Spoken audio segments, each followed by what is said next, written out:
Good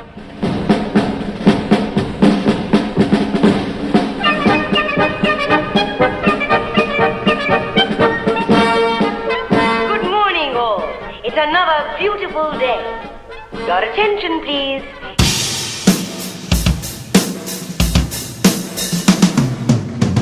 Hey there, welcome back again to Back in the Village, the Prisoner podcast, where we're going through all 17 episodes of the British sci-fi classic The Prisoner.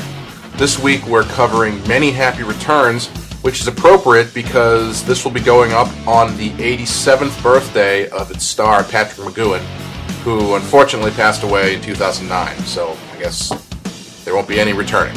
I don't think there's anything in the notes this week, but I do want to say thanks to everyone who's written me an email or contacted me on Twitter and given me some great feedback on the show. I really appreciate it, and it's great to know you guys are listening. So, without further ado, here is Many Happy Returns.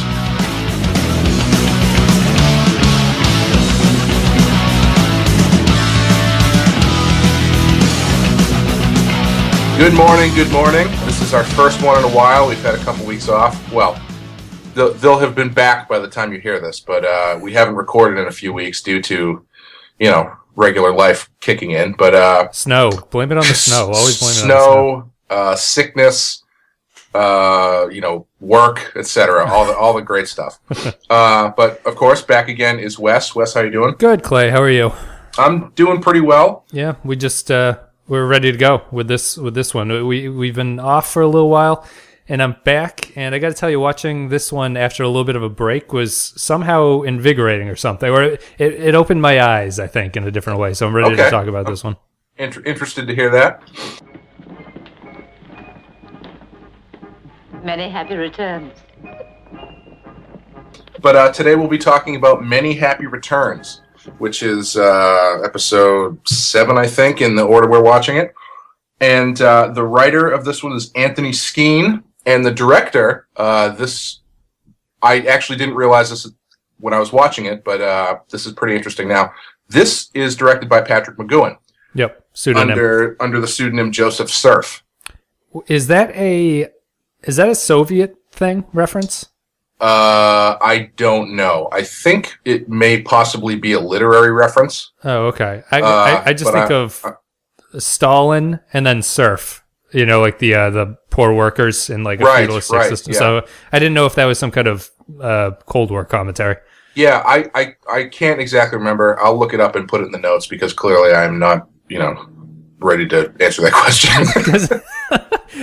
Bear in mind, folks, it's early. It's early on Saturday morning. But because what was his other pseudonym? It was like Patty McFitzpants or something. Patty Fitz. Patty Fitz, which. Besides, it's a great name. Besides being, someone we hang out with down at Faneuil Hall every Saturday night. Sully, Patty Fitz, fucking Patty Fitz kid. But yeah, so I think this is probably going to be the easiest one to summarize. So let's just do that right at the top. Number 6 wakes up, finds the village deserted, absolutely deserted, and he decides. Except for a cat. What's that? There's a cat. Oh, except for a cat, yes. So he takes the opportunity to escape. He finds a car. He drives the car as far as he can. He sees nothing but mountains. So he heads back to the village and builds himself a boat, a much better boat than he builds in Chimes of Big Ben. Yeah, well, he doesn't have to build it under pretense. That's true, yes. And he goes into the water, stays at sea for like a month, makes it back to England, and goes and meets up with the people he used to work with, tells them about the village. They say, that's interesting. Maybe we can figure out where this place is. They do. They send him up in a plane to see if they can pinpoint exactly where it is. They do. And he gets ejected out and ends up back in the village.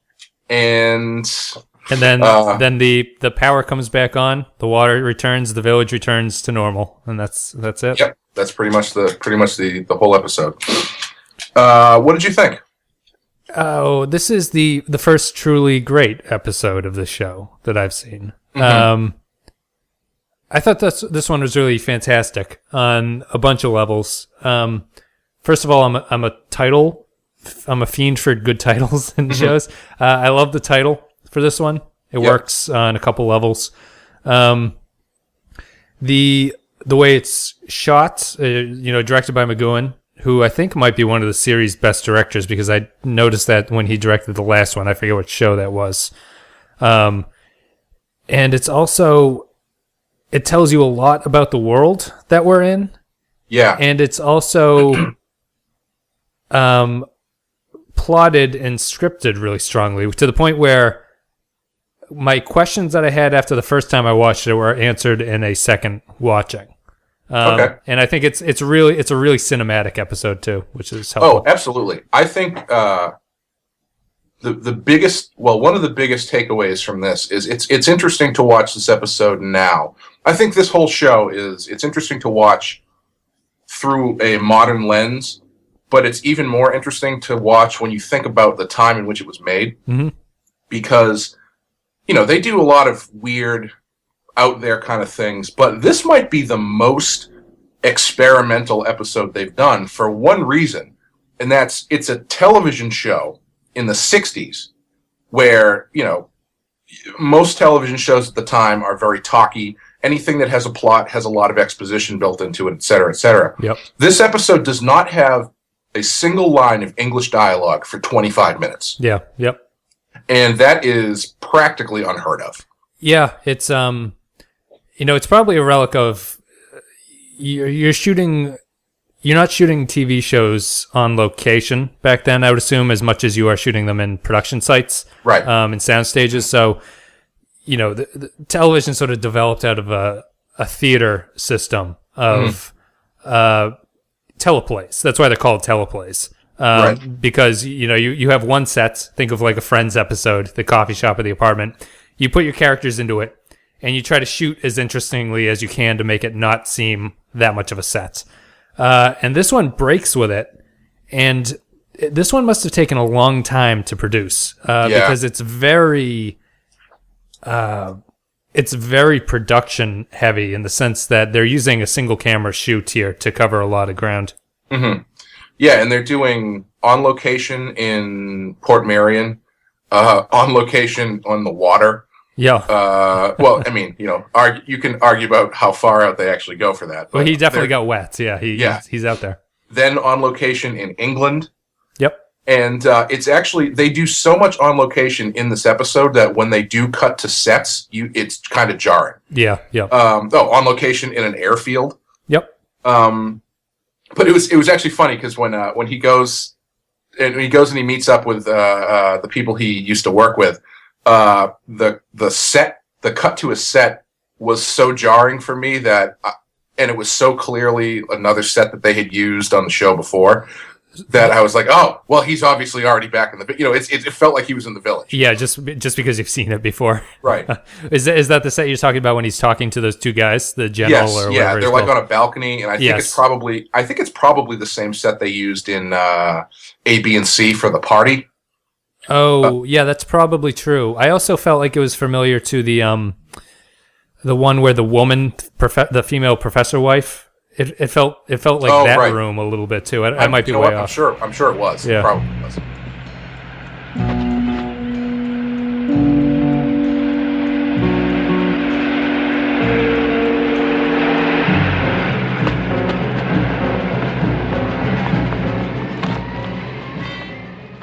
But yeah, so they definitely get off sets, and it's very different, and like you said, it's very cinematic. Do you like?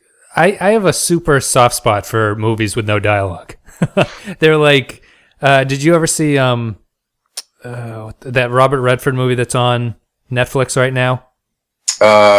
Jeremiah Johnson? No, it's I forget the title. It's Robert Redford is like alone on a yacht in the ocean. No, and things go wrong. That came out like last year, right? Yes, no, I haven't. It's great, and I'm just really a sucker for movies where there's no dialogue and the actors have to play just sort of do it by hand, literally. Oh yeah, no, I totally agree. I think it's a crutch of television and movies that you have to, for some reason, they feel like they have to talk their way through everything, or I don't know if it's a writer's thing or if it's a people who are reading the scripts thing, where it's like, well, all I'm reading is stage directions. This can't possibly be interesting. Right. I think it's also it's a matter of time, because if you have information, you have to just get it out there. Where, for as great as this episode is, not a lot happens in that first 20 minutes, that you could get away with cutting a lot. It's all good, but there's certainly no reason to keep, there's nothing hidden information is not being revealed or anything. So you're at the luxury of being able to play with things like that. Right. And I think I really appreciate things that don't have dialogue. I think I would appreciate them a little bit more if the people making them could stretch into doing it in situations that didn't feature just one character. Because I feel like, yeah, in this one, obviously, he's the only character on screen for 25 minutes. Yep. And or 15 minutes or so. And that Robert Redford movie is Robert Redford on a boat. Yes. The opening of There Will Be Blood, which is awesome, also has no dialogue, is just Daniel Day-Lewis in a hole. Yep. And one of my favorite movies that has no dialogue is WALL-E. Yeah, that's true. Which is also pretty boundary pushing for a children's animated movie that doesn't have dialogue for like half an hour. Right, yep. But even there, that's because the character is alone, so obviously it doesn't make sense for them to talk. Right. So, in your 25 days at sea, you proceeded at an average of 3.5 knots for 20 hours out of each 24 on a northeasterly course, which would put us at... 4 hours sleep, 20 hours under first sail, maximum travel on a true course, 1,750 miles. Having no dialogue in something makes a lot of sense when there's only one character. And, McGoohan is the only person on screen for 25 minutes. And I could very easily see another show have him talk to himself. Yes. Especially when he's on the boat. Yep. As he's getting burnt out by the sun, have him start going day 4 on the boat. But it's water around everywhere. I can't believe it's happening. Or when he wakes up, the water isn't on. Or there seems to be nobody here. Very expository things, which is totally unneeded. Yes. And I think I give them a lot of credit for not for shooting this like a film and not like a TV show, if that makes sense. That's true. I mean, it also it takes it, like you were saying on the boat, having him say day 28. It's also, it's sort of silly when you think about it. If you were just alone every day, would you pull out a piece of paper and just write day 2? It's that's a very cinematic thing just to get across the point that he's been there for a while. Well, it also, it gets across the point that he's been there for a while, but it also tells you a lot about his character because he's clearly, if he's not a spy, he's clearly an Eagle Scout. Yes. Because when he decides he's going to go, we see the return of his amazing woodworking skills. Yep. He builds an amazing boat out of wood and emptied out oil drums and. Well, yeah, the I'm not even a big environmentalist, but when he pours the oil just down the drain, that's just oh my god! 2015 me was just recoiling in horror at the amount of oil that he had poured down the gutter. It was a very funny little scene. But yeah, he cuts down a tree. He gets to we had previously talked about his incredible woodsmanship in tree chopping. Yeah, he empties out some oil gallon drums, attaches them to the boat. He builds a little compass. Yeah, he builds a compass. He also, which I thought was funny, and my girlfriend pointed it out too. He goes into the village shop and gets a camera, and he only decides to take pictures of the exterior of the village. Yes. Clearly he's got access to everything. Yeah. So, and he goes into number 2's office and there's nobody there. He's got access to literally every part of the village. Yep. But he only takes photos of the exterior because, I don't know, he just likes the architecture or something. It was perfect lighting. He was in the magic hour and he had to take advantage of it. But, anyway, so what we learn about him is that clearly he is well prepared and knows how to survive and is documenting this trip is important to him and from not just a document for the sake of documenting, but I'm sure he's doing that so he knows how long he's been at sea. Yes, they use that information later on. Right. If he were just trying to remember it in his head, he would never remember. Right. That's a good point. Yeah. And I think you like you were saying about learning about the world. I think you learn a lot about. I think you learn a lot in this episode about character, about the world, and it's a really good. They give you a lot of stuff, and it's the difference between giving you a lot of stuff and not explaining it, so it feels weird, like they do in kind of the first few episodes. Yes. Versus giving you a lot of stuff and not having to explain it because their storytelling is so good. Yeah, yeah. The evidence is there. A set of photographs from ground level of a holiday resort. And a schoolboy navigational log on the back of what you call the village newspaper. I'm sorry, it's the best I could do in the circumstances. You'd hardly expect the village store to issue sextants, would you? Indeed. I feel like this episode, just in and of itself, sort of settles a lot of debates you could be having about what's going on. Mm-hmm. You know, like, the village does physically exist in a place. Right. You know, which I don't think they had really done that before. Maybe the farthest you could get with Chimes of Big Ben.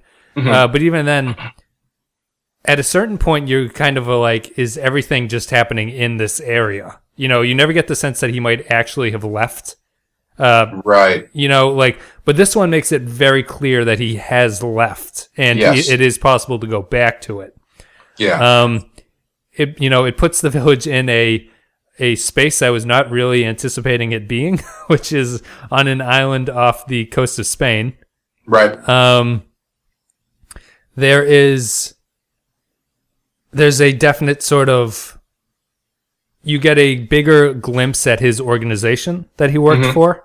Mm-hmm. I feel like this show is just settling. It's just sort of hammering down a few things that I wasn't really sure of before, and I thought the show was intentionally doing it, making things that oblique, mm-hmm. and mm-hmm. now it's just sort of unveiled itself to see, to show everybody what the state of being actually is.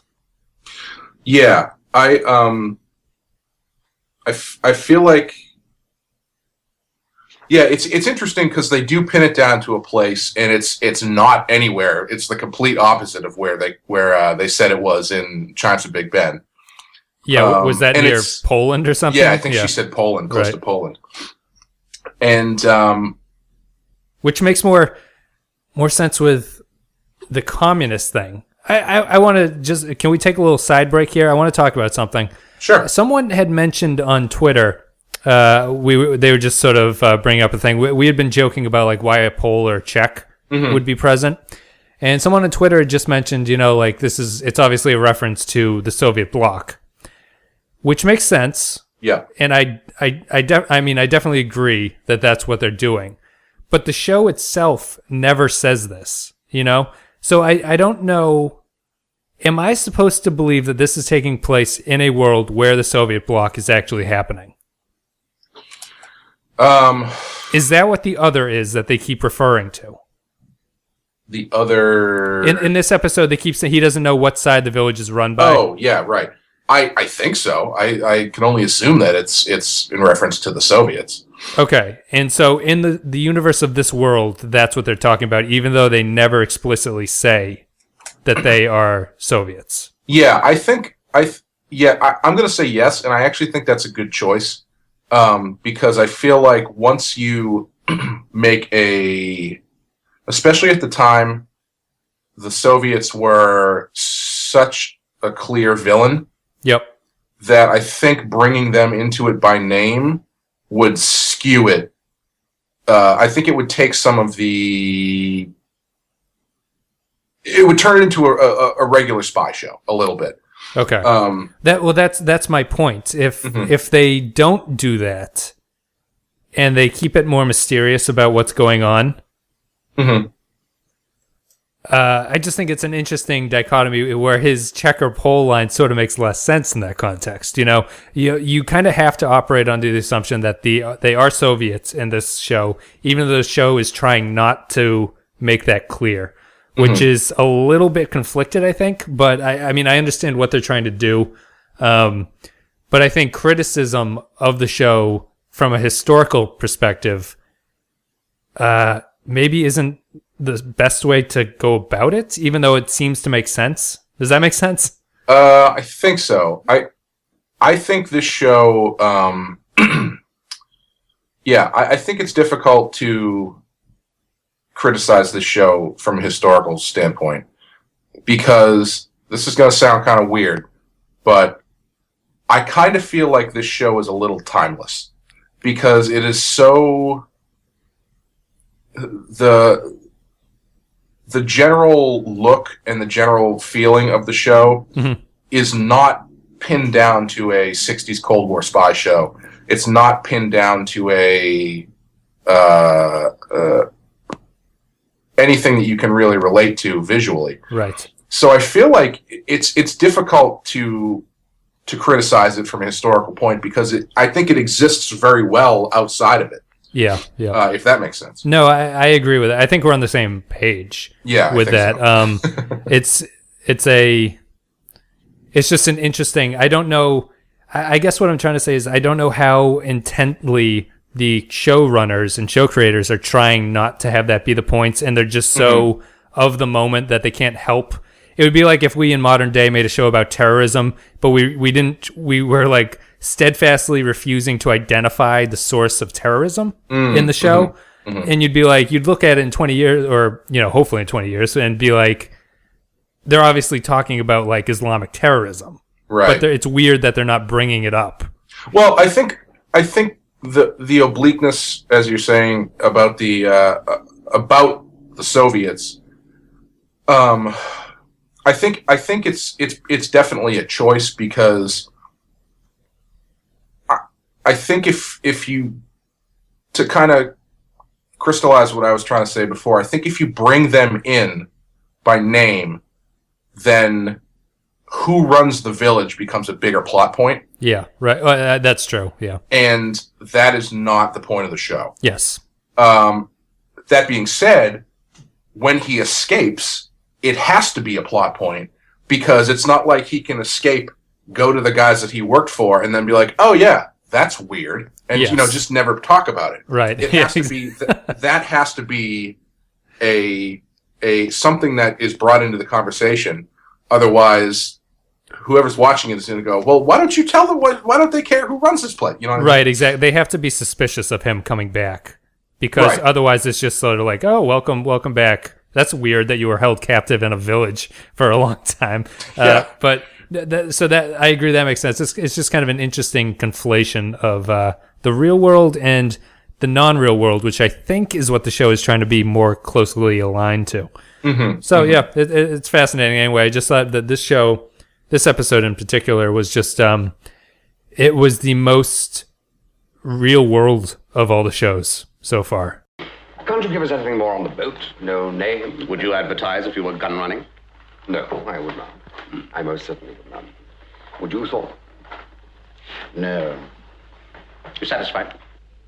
I can think of one thing that was not real world and kind of ridiculous, and or maybe not, I don't know, is when he meets up with the boat of Germans, the two Germans on the boat. Yeah, the gun runners. Yeah, the gun runners, who he knows have two giant things full of guns. Yep.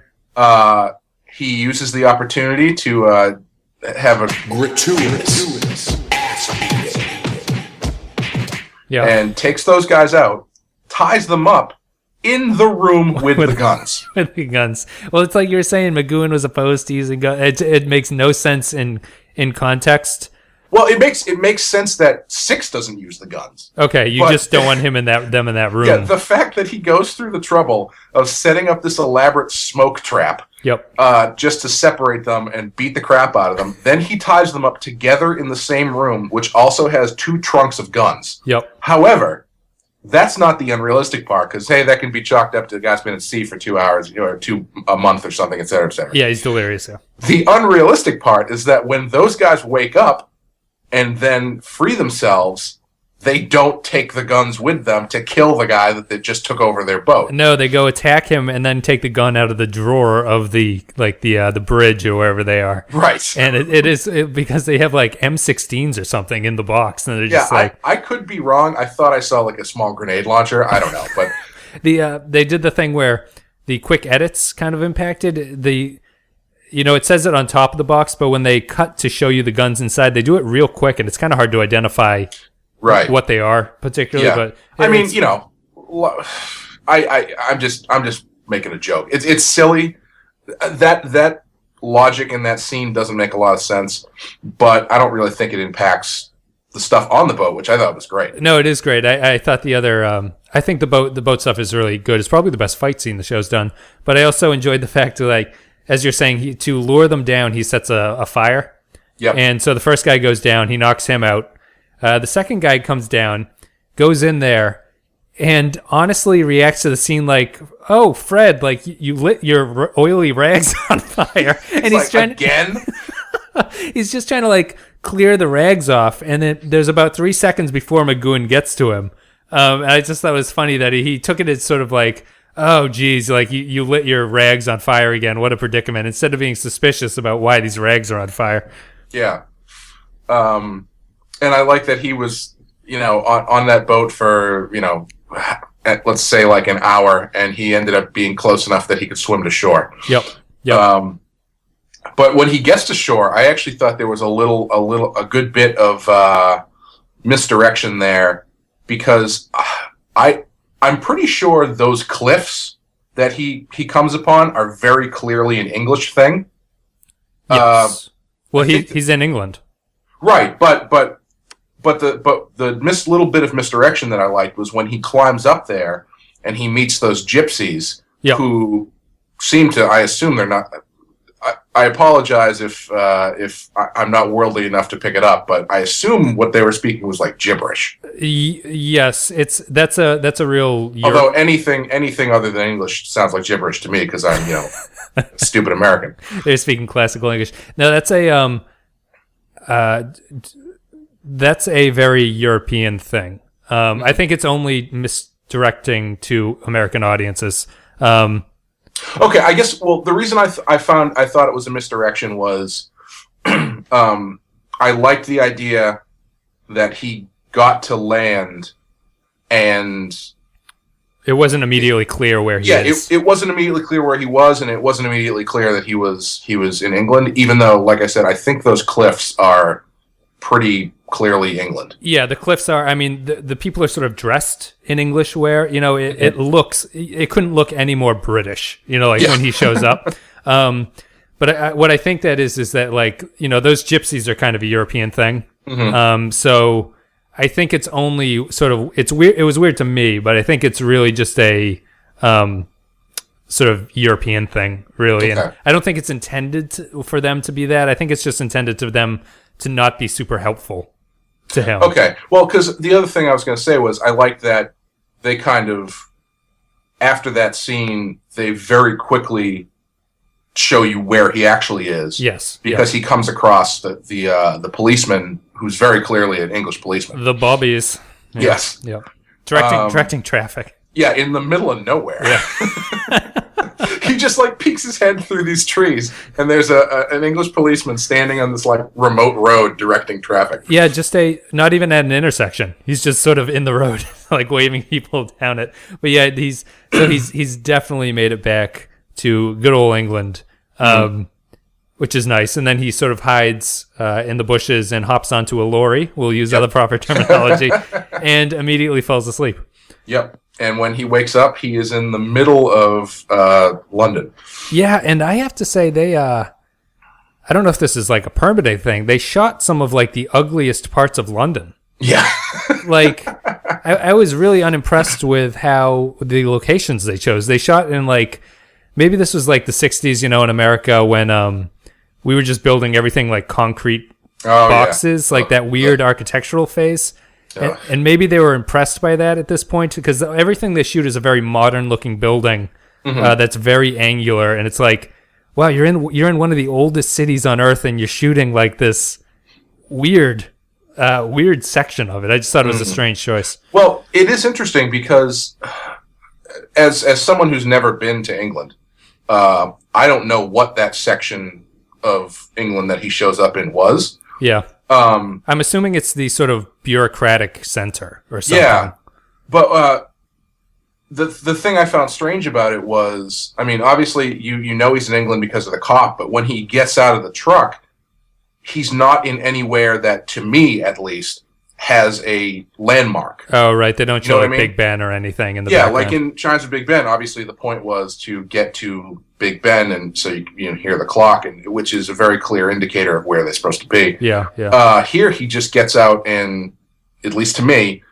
is just in the middle of an office district. Yeah, it looks very sort of industrial corporate where he pops out of.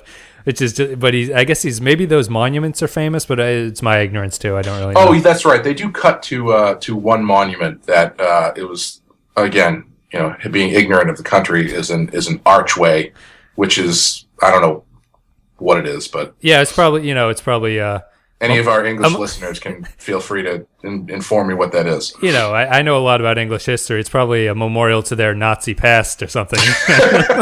When we beat them in World War II, we probably knocked it down. What's the number of that car?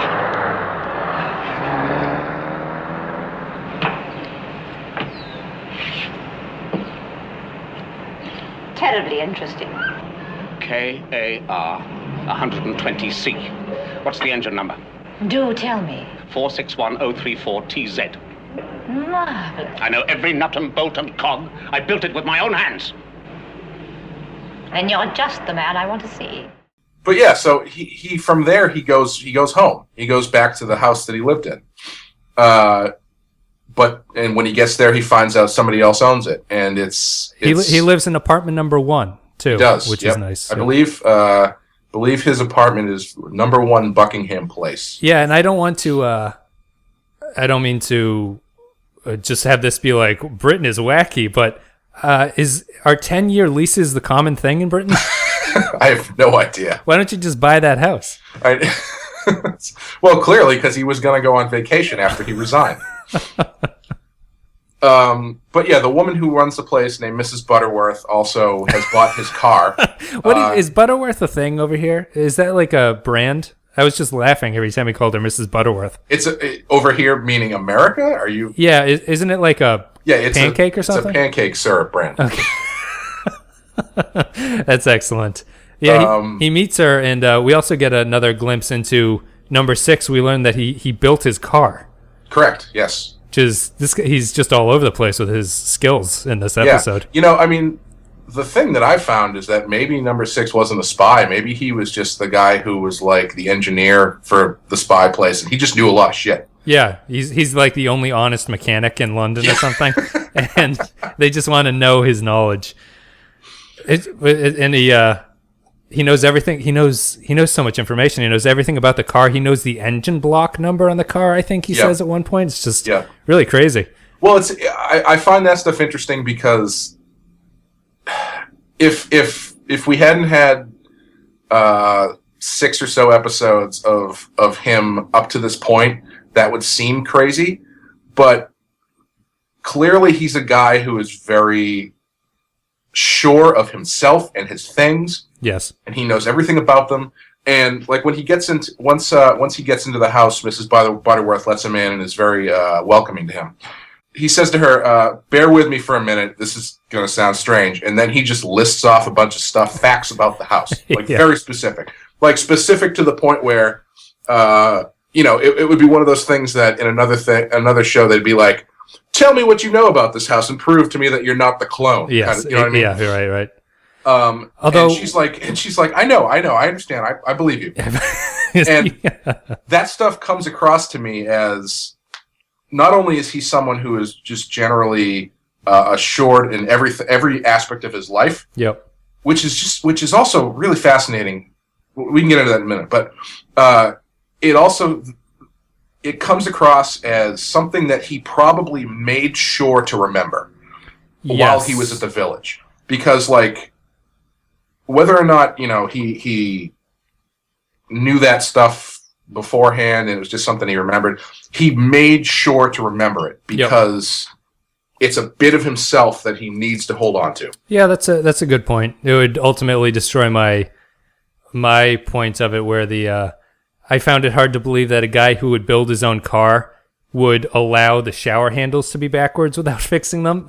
Like that'd be the first thing. Like That's a good point. if I was capable of doing all these things, I'd be like, oh, the fucking shower's backwards. Like I'll fix that right now and pull out my wrench. Maybe he just doesn't like plumbing. I mean, he's good at other stuff, but he's like, ugh. He might just be super. Yeah, hopefully he's just super busy. And every time I try to do something in the kitchen or the bathroom, everything drips, and I just can't do it. Yeah, I mean, maybe in the the Nazi state of England, it's difficult to get the permits to fix it or something. But yeah, it's I appreciate it. I'm making fun of it now, but there's nothing wrong with the episode. It's really lovely, and the whole how he's sort of going about proving that it's his house, and also reassuring me that it was his, because I was not sure that it was his place for a very long time. It looked familiar, but it was also in a bunch of row houses that I just didn't know if that was just sort of the architecture of places. Right. Mm-hmm. I do like the little bit kind of once Mrs. Butterworth lets him borrow the car because he. Well, I find generally I would find her character a little unbelievable. Especially in this show, and rightfully so, we find out. But there's something about her that, like, she clearly sees that this guy is telling the truth and is not an insane person, even though he's very frazzled. Yes. And she sees that he's been through something and needs to work some stuff out. So she's incredibly nice to him. Yes. She lets him.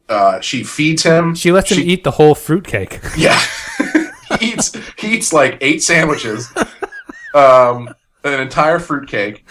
Borrows her dead husband's clothes. Yep, and then takes the car. And he's like, "I'll be sure to bring." She's like, "Fine, don't worry. You just take all the time you need. Do whatever you need to do. It's fine. Clearly, you built it. If you can fix the stalling issue I have in traffic or the smoking, or whatever, that would be great." It's a great license plate too. I wish I had a license plate that just said "car" on it. Like it would not be very difficult to remember what my car. KAR 120C. If I ever get a vanity plate, that's what my license plate is going to be. It would be certainly. I'm sure someone in the universe has it already, but it would be a wonderfully low-key thing to have on your car. Yeah. Enchanting. Be comfortable, and I'll be back in a moment. And then you can enlighten me on the intricacies of KAR 120C. But yeah, I really liked her character because she's only in it for a minute, and she's sort of flirty. Yeah, she plays it very interestingly. She when he enters, she gives him the elevator eyes, as our HR department calls them, where you sort of look a person up and down.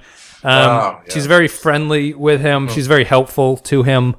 And I feel like, as I said before, you're right to be suspicious of her because at the end, obviously, she turns out to be number 2. Yes. But before that, in a show, in any other episode, you would immediately think that she is being very suspicious, and you should think that 6 should think that she's being very suspicious. Yes, yeah. But I think she comes off very genuine, and for the only the couple minutes that she's in the show, I think that she does a great job. Yeah, I think she's very, very good casting on their part. I actually did not.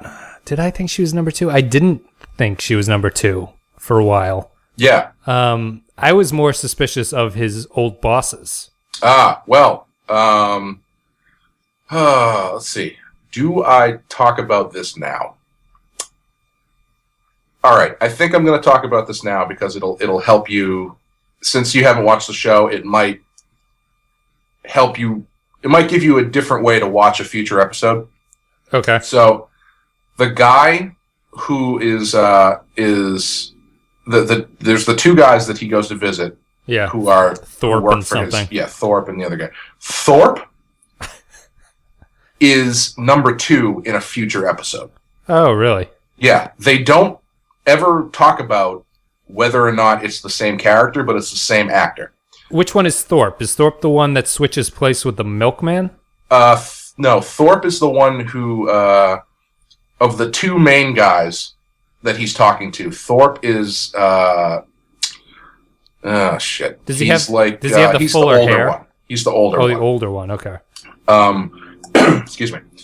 And that actor comes back a couple episodes later and plays number 2 in an episode that I hesitate to talk about it now, but it's an episode where the entire thrust of the episode is Six just doing whatever he can to completely screw with number 2. So they don't ever say if it's the same character, but I think you can probably read into it that, he sees that it's this guy who's now been sent to the village and he's just going to take out some shit on him. Yeah, no, that makes sense.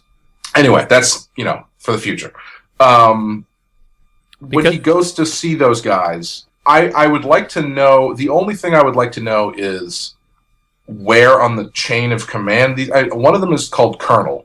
Yep. But I guess the thing that I'm thinking about is, why does he see these guys as opposed to the guys he sees? Well, obviously he's not going to go see the guys he saw in Chimes of Big Ben because he knows those guys are, fucking with him. Yes. But I guess you never get an indication of who these guys are in the grand scheme of things. Yeah, like he doesn't go to an office. He seems to go to their house, sort of. No, I guess he does go to the office because he goes down in the tunnel, like from the opening sequence. Yeah, that's kind of an interesting thing is that they reveal that the guy in the opening sequence is not the end all be all. Right. Actually, a little bit of trivia: that guy is George Markstein, who is the co-creator and script editor. Yes. Yeah. Which has always been an interesting bit because of their what ended up being a very contentious relationship in real life. Yeah, sure. That the show opens with McGoohan screaming in his face. He is smashing his teacup in front of him. That guy is not the be-all, end-all. He seems to just be a gatekeeper to get you to the actual people. Yeah. And, but yeah, the people he goes to visit, you don't get a sense of who these guys are in the organ. Like, because, okay, so let's say if we're watching this, this is where it gets tough. If we're watching this in the order we're watching it, sure, assuming that Chimes of Big Ben has already happened, I'm applying series logic to this show, which I shouldn't be doing. But I feel like if he got out legitimately and was going to tell people about it, he would do it way, way on the down low. Right. You know what I mean? Like, instead of going back to the office, which he's learned is not particularly... Right. He would call his buddy and be like, listen, I'm back. I need you to meet me, et cetera, et cetera. Yeah, yeah. So I can tell you some shit. He goes right back to the office. Yes. Where, I don't know. Okay, let's take out the Chimes of Big Ben thing, right? Sure.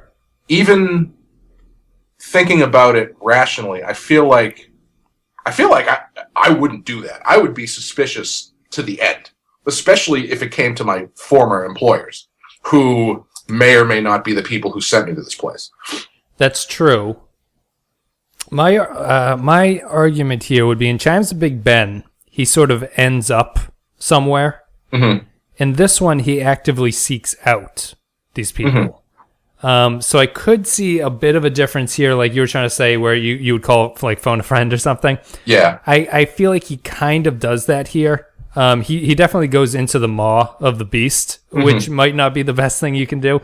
But I do feel where in Chimes of Big Ben, where he was just sort of dumped in the box in that guy's office, and you're never sure of how involved that guy is in the quote unquote conspiracy. Mm-hmm. I feel like he avoids that here, and he goes to these guys who, in my opinion, are not part of the conspiracy, but now you've mentioned that this guy returns as a number 2, although it might just be the actor. Mm-hmm. At least one of them does not seem to be part of this conspiracy. Yeah. I guess the thing that was throwing me is, I agree, I think that it is relatively discreet the way that he goes, and I don't know, it's tough because he clearly makes a return to the place. Yes, to the point where he shows up through the same doors he left through. And they should have had a scene of him walking down the hallways and everybody reacting like, "Oh my God, he's back!" Yeah, I thought he resigned. But I understand it plot wise because, and I guess it does make sense character wise to an extent, because if if you're going to try and find this place and destroy it, then you're going to need people who can facilitate that, and the people who facilitate that are clearly the people he used to work for. Right, yeah. But yeah, I don't know. I still think there's a level of... he should have had some level of mistrust. Or some... I don't know. I agree with that. He's very willing to buy into whatever anyone is really sort of telling him, which it might be just a for time thing. It might be... also... Sorry. No, I was go ahead. Say, also, I think it actually could play into the order that we were talking, the alternate order, because if this episode takes place before Chimes of Big Ben, yep, I think it makes more sense that he does that, because he's clearly home. He's clearly away from the village. So going back to these guys makes more sense because he hasn't been burned that way yet. Yeah, right. And in Chimes of Big Ben, the guy that he gets delivered to is clearly like a head of something. Yep. So that they need to bring in someone who has much more authority to make it a much more trustworthy situation. Yes. So I think if you think about it that way, it makes more sense. Well, I don't know. It doesn't. It fits that way. It doesn't not make sense. Right. But, Yeah. you know what I mean. I'm sorry to interrupt an afternoon's golf, Colonel, but this is not a joking matter. My dear fellow, you really mustn't blame Thorpe. After all, you yourself on occasion could be a little skeptical. I feel like this is a turn episode, because his reaction to what goes down here is the least angry that he's ever been. It's sort of like, well, we knew this was coming, kind of like. So I feel like this plot, just in terms of his reaction to it, belongs somewhere in the middle. It's funny. The guy from the AV Club said the exact same thing. Oh, really? That it's sort of a... Huh. I mean, because I could see that, because it's... If you told me that this episode was going to be the one where he's like... He kind of figures out that he can't escape, almost in a way. I could see that happening. Yeah, I don't...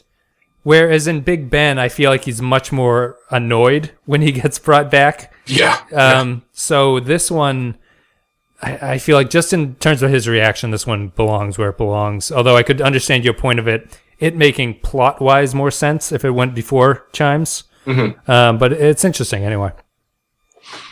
Yeah, I think it definitely its placement is pretty good. Yeah. Yep. It definitely belongs around the middle. I do like how he takes at the beginning. He takes his sweet time before he escapes. Yeah, because he has to go through and like test everything and make sure it's legit. Yeah, he goes into number 2's office and there's nobody there, and just the umbrella. Yeah, he goes to the store, looks in the windows. The one thing I wasn't really sure was, how did the cat break that plate? Oh, yeah, I don't know. And also, that cat stayed on the table with that broken plate for like a month and a half. Because it was still there when he got back. Just hanging out. And a nice bit of foreshadowing, or sort of like ambiguity. He leaves a IOU note to the store. Oh, yes, yeah. Which is cute. Thought it was kind of a very nice little touch. You could see that as a kind of like fuck you to the village, or you could see it as, I'm going to be back here and I'll settle a good point. I'll settle my credit debts. Yeah, that's a good catch. The other thing, we'll just keep moving forward. Sure. So after he goes and he meets with his buddies, they determine that the village is probably on an island, probably somewhere south of Spain and Portugal, north of Africa. Yeah, on a map for all the board game fanatics that remind me very heavily of Twilight Struggle, and it was very pleasing to see people looking at this map with the big U.S. and USSR. Obviously, it takes place in England, but what was kind of weird about that? I never living in America. Mm-hmm. I'm used to seeing my home country be very big on a map. Oh, yeah, yeah. And when you have to I was kind of surprised, like, when they started drawing around England, I was like, why didn't they just blow up the area around England where he could have been instead of this whole globe? It's just such a small little country relatively to some of the other ones. Yeah. So if you could stop being a nerd, Wes, and get back to this podcast about a British sci-fi show from the 60s, that would be great, all right? Number 6 places 4 influence points in Nova Scotia. And we must be sure. See, people defect. An unhappy thought, but a fact of life. They defect from one side to the other. I also have a problem. I'm not sure which side runs this village. A mutual problem. Yeah, so they determine where on the map the village probably was. Yep. And he wants to go back and find it. So they go in, send him back on a jet and to do sweeps. And before they take off, they imply that this milkman who just happens to be hanging around on the airfield, delivering milk to the airfield, jumps the pilot, switches places with him, and is the one who takes off with number 6. Although now you're saying that although that guy is the older character, he's the number 2, the one that gets replaced, right? No. Oh, the other guy's number 2. Yeah, the other guy. There's after they take off, they do a cut back to the 2 other guys who are, and one of them asks about number 6. The other one says, "I've known him for a long time, and I can tell you that he never gives up." Oh, so he's the number 2 in the upcoming episode. The guy who asks the question, not the guy who says he never gives up. Right. Okay. But yes, I was confused because the guy they leave behind, I wasn't sure if he was in on the switch. The guy they leave behind... The guy that's behind when he's like, just give me a minute, chaps, just putting on my boots. He's supposed to be the pilot. And the milkman goes in and replaces him. Right. And it's not clear whether or not this is a plot or if that guy is in on it or if it's just the milkman clubbing him over the head. I would... My suspicion would be that he is not in on it. Okay. Just because if he was in on it, why would he need to be, jumped and replaced? I was thinking just because because he would have to come back. I'm sort of reaching here, but if this pilot who takes his place just never has to come back, it would make more sense. Whereas if this guy is a high-ranking official who's in on the plot, he would have to return, and they'd be like, "What happened to number 6?" That's true. Yeah. It's ultimately it doesn't seem that important, but it was curious to me how far in it went. I was hoping that the milkman just knocked this guy out, which I think is more interesting because that means that his office friends are truly friends, right? And that the conspiracy exists like around them. Yeah, that's what I'm feeling, because especially if the other guy in the office, one of them, okay, so if one of those guys ends up being number 2, so that implies that he was in on it. Yes. Which I like that idea, that it's kind of like the thing they're doing with the Marvel stuff now with Hydra. Sure. Where inside of S.H.I.E.L.D. there are Hydra agents who have been working in S.H.I.E.L.D. since the inception of the company, right? But who have always been working for Hydra, right? It's that kind of thing, which I like. But I think that whole exchange also brings up an interesting question of, does this prove? Okay, so you were. Let me think about this for a second. So we were talking about the Soviets. Okay. What happens at the end, which is the pilot gets switched out, and they're flying around doing sweeps, and they find the village. And when they find the village, the pilot takes off his mask and says, "Be seeing you," and pulls number 6's ejector and shoots him out, and he lands back in the village. And he goes back into his place. Everything, the water comes on, the lights come on. He looks out his window. Everything is back to normal. Yep. And Mrs. Butterworth comes through his door with a birthday cake, which earlier in the episode she said, maybe I'll even bake you a birthday cake because it's his birthday. Yep, it was a nice touch. and says many happy returns, and then that's the episode. That's the end of the episode. Yep. Does the way that he's brought back to the village imply that his allies are behind the village? No. Okay. Not the way I was viewing it. Mm-hmm. It doesn't imply that non-Soviets are not behind it. Does that make sense? Like, yes, it doesn't imply that we'll call them the British government is not the one running this place. All it really does, I think, is that proves that the conspiracy or whatever is bigger than his friends. Right. Who may or may not be in on it. And this show seemed to me to imply that they weren't in on it. Yeah, I'm inclined to agree. I think you're right. I think it doesn't prove that the English are behind it. It doesn't prove that the Soviets are behind it. It does imply, or it could imply, that there is, like you said, a larger conspiracy, which is, frankly, the more interesting option. Right. Yeah. Yep. But I think that my thoughts on it were hinging on what happens to that plane, in general, I guess my issue was. Do you mean if he doesn't come back? Okay. Right. The pilot by himself or number 6? If any, let's just say for the sake of argument that the plane, as far as his buddies back in England know, the plane never returns. Okay. CNN would be all over it.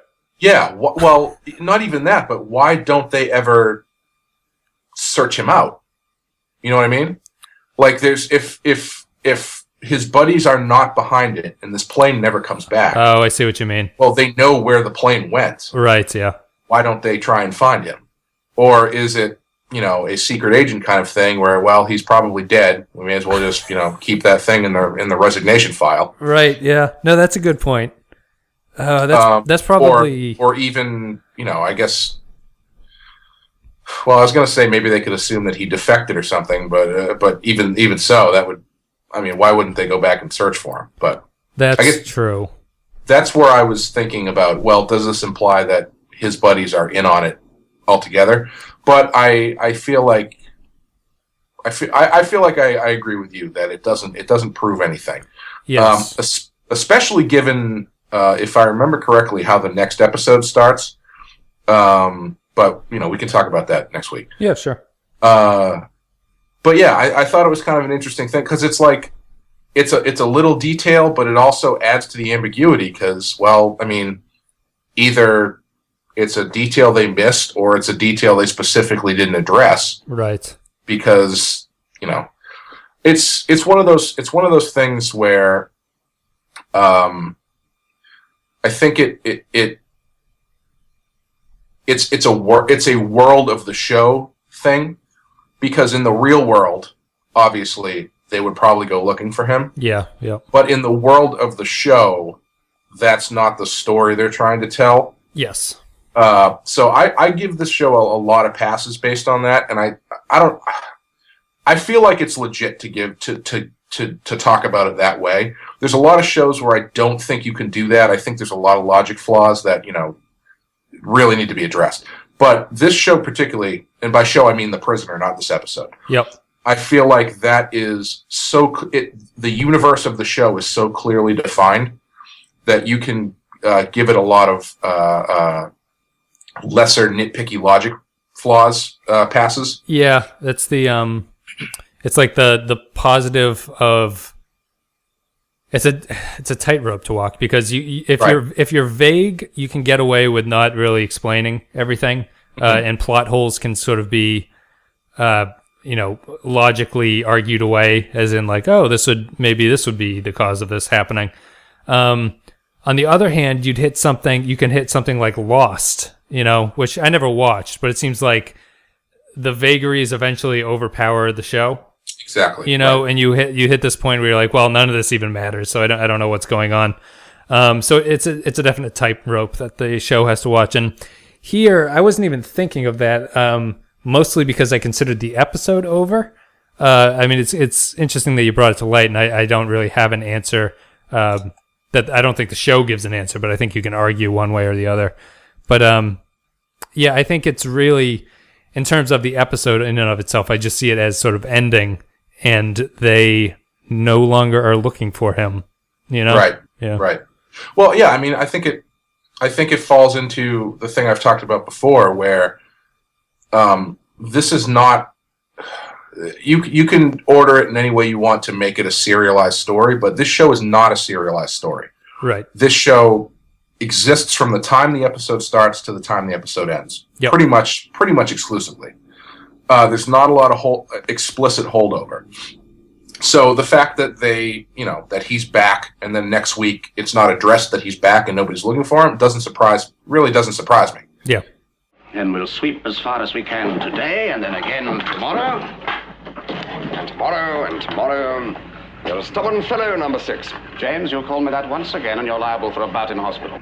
That brings me to the next question I wanted to ask, which was, why do you think the village lets him do this?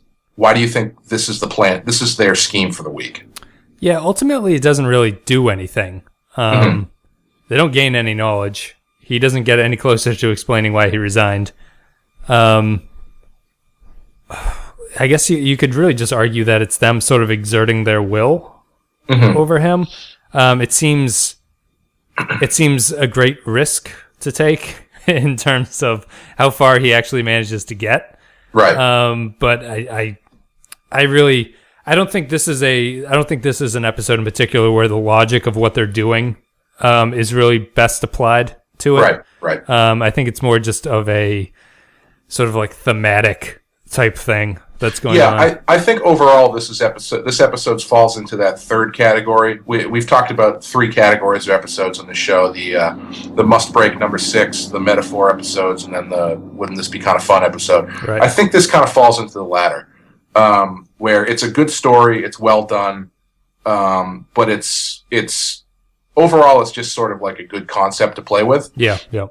That being said, I was trying to look at it from a point of view as why would they let him do this, and the thing I actually thought of was it's kind of it feels almost like they're testing the village to a point, where they're letting him escape, seeing what he does, what he takes with him, how he what he does with the information. So basically, assuming that the other guy he talks to, the guy who ends up being number 2 later, is in on it, right? Right. He gets all the information that 6 brings with him. So he knows exactly how 6 got out. He knows all of the things that he brought with him. Yeah. He probably knows the weaknesses that number 6 brought with him, et cetera, et cetera. Yeah, that's interesting. So, it's kind of like the, in the news, how the news now, it's just like the Russian jets like constantly sort of fly into other countries' airspace. Yeah, to see what happens. Yeah, just to sort of see what happens, and then the home countries kind of see it as like a testing sort of thing. Like they know nothing is they're it's 99% sure nothing's going to happen, but it's still good to keep you on your toes as far as like what might happen. Right. So it's kind of like that, I think, is what you're saying. Yeah. I thought it was. I mean, they don't ever explicitly say that, so I mean, I could just be making that up. Yeah. I mean, I am making it up, but it fits. It makes sense. Yeah, it might not have been the intention, but I think it's kind of an interesting way to look at it. Yeah, definitely. But even outside, I just think it's a strong enough episode to have the vagaries of it be possible. Nothing here is sticking out as being like, well, this is a little bit weird, or like, why is this happening? That I can't come away with a decent enough explanation as to why these things are right. going on. It's pretty tight. It is. It's very well done. It's very well written. It's just overall, it's a great episode. Screenplay is probably 10 pages, which is also very nice. I know. I wonder if it was one of those last minute ones where it was like, okay, page 1, number 6 gets out of the village. Page 2, back in England. I know. Just first line of dialogue is page 2. Let's get into it. Yeah, I think. But yeah, it's just a really well done episode, and it is on the end of what the show can be at its best. Yeah, no, this is far and away the best one of the series that I've seen so far, for all those reasons. Just so very cinematic, makes sense. Also, is universe expanding and all that good stuff. Interesting fellow. He's an old friend who never gives up. And there's not a ton of trivia, at least not where I'm looking about it. We made up our own trivia here for this. Yeah. The one thing that I didn't point out that I usually point out at the beginning is that in the opening credits where they do the usual "Who are you? We want information" bit. Yep. They use the generic voiceover, but in the point where they usually show who number 2 is, they don't show anybody. They show Rover, and then they show the back of number 2's chair. Yes, you can see number 2's feet. Yes. Which are masculine, which I thought were masculine. So I thought that was it ruined my immersion. That's probably because it was a stock shot. Yeah, it was just, so it's very. Yeah, it was. They definitely don't show who number 2 is, as it's the big reveal. But it's yeah, it was. It's weird when you hear that stock number 2 speech. Mm-hmm. I didn't pay attention because I'm dumb, but it's like you kind of should feel that something is going to be up with this number 2. It's going to be hidden identity or something. Yeah, I think probably. Well, again, I don't know if it was a time and budget thing or what, but I feel like that's probably the reason that they switched to the stock thing, because the stock thing, it sets up all the stuff that they usually need to set up without complicating it by, show if they are going to do a switch, if they're not going to do a switch, it doesn't matter. Right. You get the same thing. You show who the number 2 is, or you don't, and you don't have to worry about, oh well, shit, we can't show who number 2 is, so who's going to do the voiceover for this? It doesn't have that problem. Yep. Which it's probably the smarter way to go. Yeah. In the grand scheme of things. I agree. Yeah. There it is. You found it. That's it.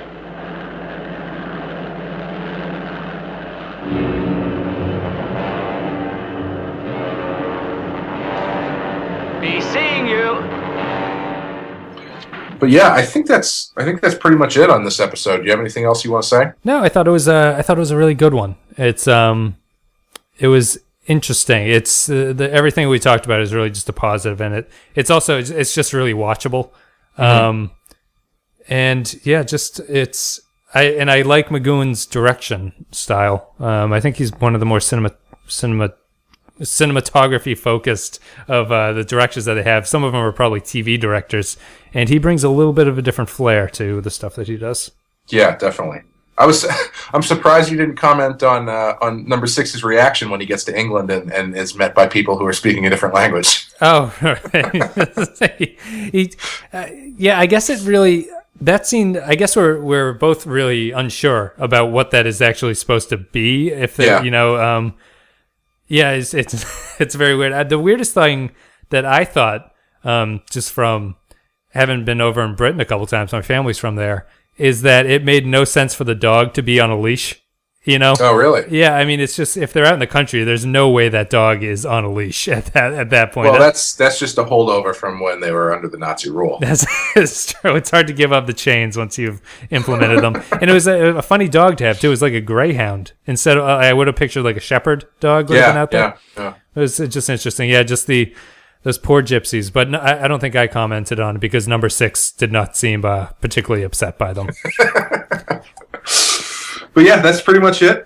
Great episode. Definitely worth watching. And do you have anything you want to plug?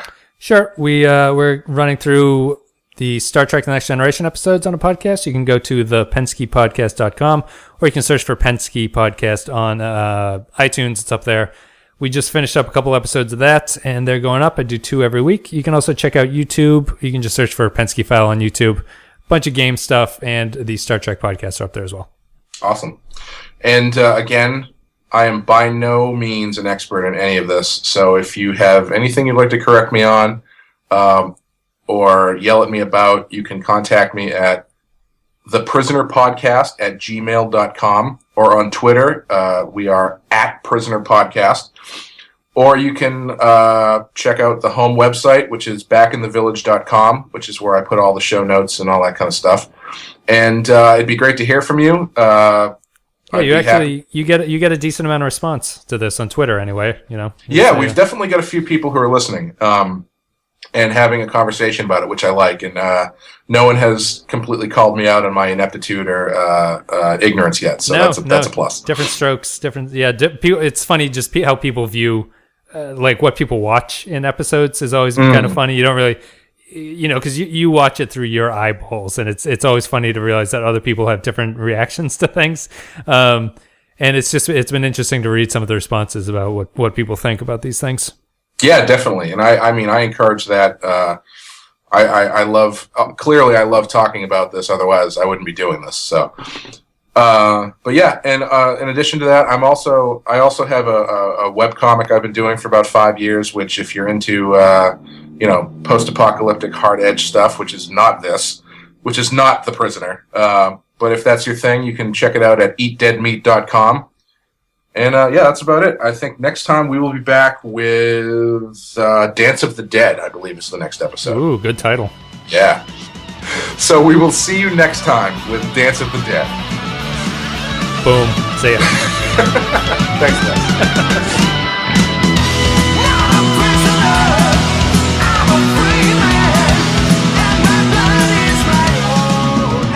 Well, there you go. There was many happy returns. Thanks again for listening. I hope you enjoyed it. I hope your return was happy. Happy enough that you'll want to return next week and for many weeks after. That's a lot of returning. Anyway, we'll see you next week with Dance of the Dead. See ya.